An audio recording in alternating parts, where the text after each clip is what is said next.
Well, Marnie, when these would-be thieves got into Nancy Fredrickson's car, they discovered it was a stick shift. None of them knew how to drive a manual transmission, so they ended up ditching the car and running away. I had opened it up.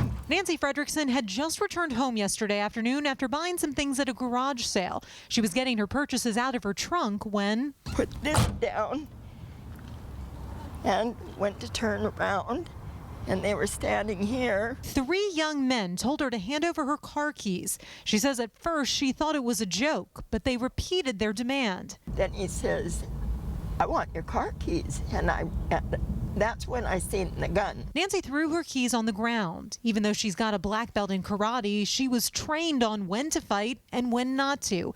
And as a 70-year-old woman, she knew she didn't stand a chance against a gun. I'm glad I didn't panic, you know, and I was proud of myself.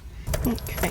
Instead, it was the thieves who panicked when they got into Nancy's Kia and discovered it was a stick shift. They were trying, they put the keys in and they turned the lock, but they couldn't figure out how to get it started. The 3 men gave up and took off running through a nearby parking lot.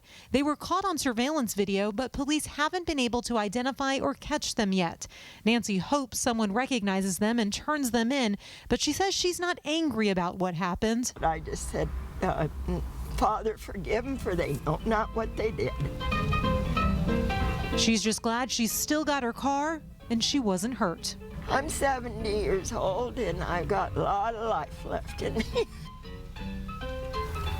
She's not letting her spirit be affected by what happened. Now, as you saw in that surveillance video, the 3 suspects were young black men, possibly in their teens. They were last seen yesterday afternoon running north on 14th Avenue towards Yesler Way. If you have any information that could help in the investigation, you're asked to call Seattle Police.